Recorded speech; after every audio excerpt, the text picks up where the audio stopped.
Greeting everyone, my name is Vico and it is third chapter of The Children of the New Forest.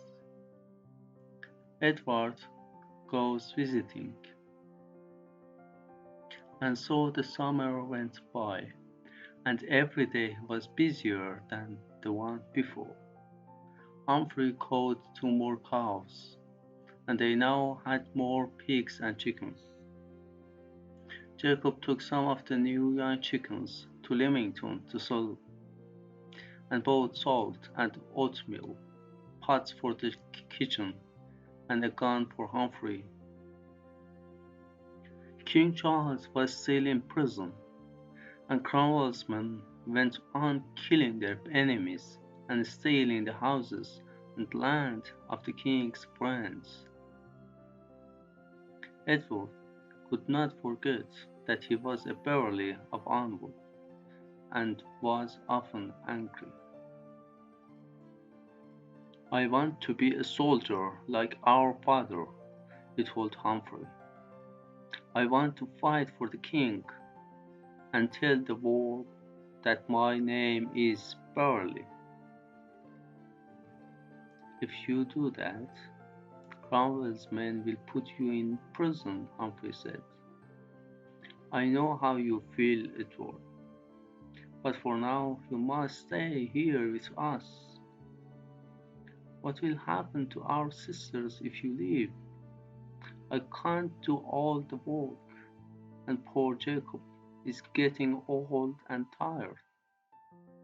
It was true. Jacob was nearly 76 years old, and no longer strong. That winter he was often ill, and could not leave the cottage.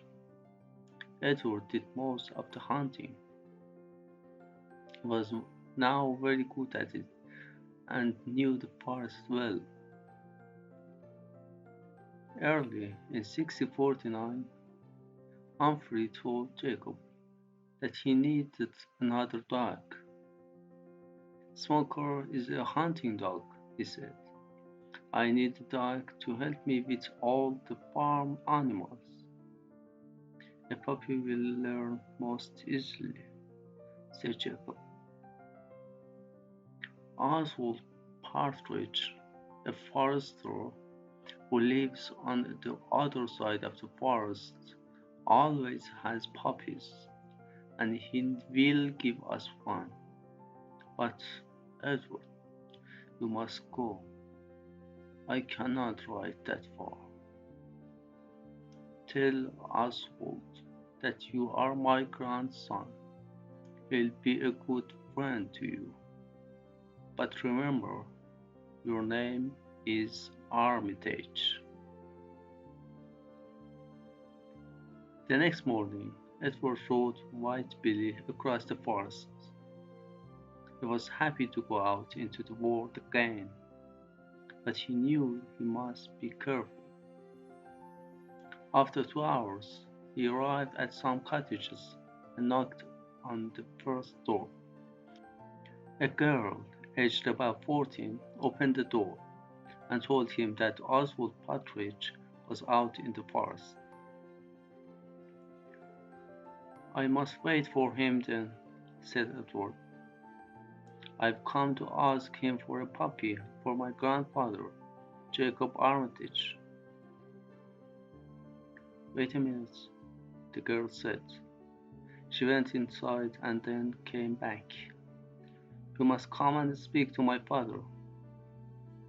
Edward followed the girl inside. The man sitting at the table was dressed like one of the Cromwell's men.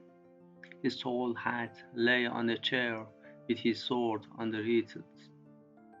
The girl sat down by the fire, and the man went on reading a letter. He did not look at Edward for 2 or 3 minutes. Edward felt angry, but he was just a poor, unimportant forester, he remembered. So he said nothing and waited. "What's your business, young man?" the man said at last. "I came, sir, To see Oswald Partridge about a puppy for my grandfather, Jacob Armitage. Armitage. The man looked at the some paper on the table. Yes, one of the foresters. Why hasn't he visited me? Why must he see you, sir? Because Cromwell has given the New Forest to me to look after for Parliament. My name is Hedester, and all the foresters now work for me. My grandfather has not heard this, sir, said Edward. The New Forest belongs to the king, and my grandfather is one of the king's foresters. But he has a cottage and a farm which belong to him and not the king. Yes, I know about Jacob Armitage, and I know that he was Colonel Beverley's friend. The colonel was a brave man, it's true, but he fought for the king, and so was an enemy for Parliament. Tell me, were you a friend of the Beverley family? When I was a child, I lived at Armwood with the Beverley children. And where were you when the soldiers burned Armwood?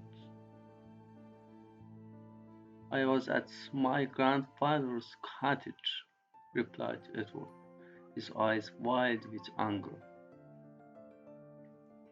I can understand why you feel angry about that. Mr. Heatherstone shook his head slowly. Those soldiers did a terrible, terrible thing, he said quietly. Then he looked up at Edward again. But you must understand, young man, that your grandfather can no longer work as a forester. I cannot give work to people who are friends of the king. The forest deer now belong to Cromwell, and if you shoot any deer, you will go to prison for it. Sir, Edward said quietly, the king himself is in prison, and so he cannot pay his foresters. If they kill the deer, it is because they must have food to eat. I am sure the king will understand that his people must live. Well, well, those are brave words, but you will still go to prison if you catch you. Now you can go to the kitchen and wait for Oswald. Mr. Heatherstone turned to his daughter. Patience, give Armitage something to eat. Edward went out and took White Billy to the stables behind the cottage, then followed Patience to the kitchen. I came here for a puppy, he thought, and I have found a Roundhead who sends a Beverley of Armwood to eat in the kitchen, but he is sorry about the burning of the Armwood, so I don't hate it. Patience put food on the table. Edward thanked her and sat down to eat. Patience smiled, and Edward saw that she was a beautiful girl. Later, he met Oswald Partridge and saw his dogs. Oswald was very surprised to see him. I never knew Jacob had a grandson, he said. I never knew he had a son. Are you on the king's side, like Jacob? To the death, replied Edward, when the time comes. Uh, then you can have one of my puppies, Oswald said. He told Edward a bit about Mr. Huddleston. He's one of Cromwell's good friends, they say, but he's not a bad man. There are much worse than him. I've kept my job, but many haven't. They must all be careful these days. It was now late, so Edward stayed the night in a room above the stables. There was no bed and no door, and Edward could not sleep because he was so cold. Soon he got up and began to walk around outside to get warm.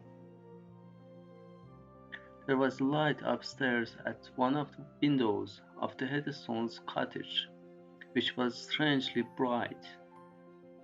Edward watched it. He saw someone moving in the room, and suddenly he saw flames. The room was burning. Fire! Fire! He shouted. He ran back to the stables and found a ladder. Then he quickly climbed up it to the window, broke the glass, and got into the room.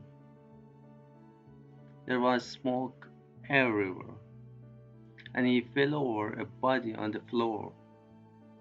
Quickly, he lifted the body and moved back to the window. The flames were now running along the floor, getting higher and higher. With the body in his arms, he got out on the ladder, but the flames caught his shirt, burning his arm. He climbed down and carried the body into the stables. There he saw that it was Patience Huddleston's. Edward ran outside again and saw that other people were coming with buckets of water. There was a lot of shouting, and Edward was soon up the ladder again, while others carried buckets of water up to him. In the crowd below, Mr. Huddleston was trying to get near the ladder. "Save her," he cried. "My daughter's up there. She'll burn to death." At the top of the ladder, Edward did not hear his cries, but a voice came from the crowd. There were 4 burned at Armwood. Mr. Huddleston fell down, his face white, and some men carried him into another cottage. At last the fire was put out, and Edward came down the ladder. He called Oswald, and they went to the stables. Patience was still lying on the floor, but her eyes were now open.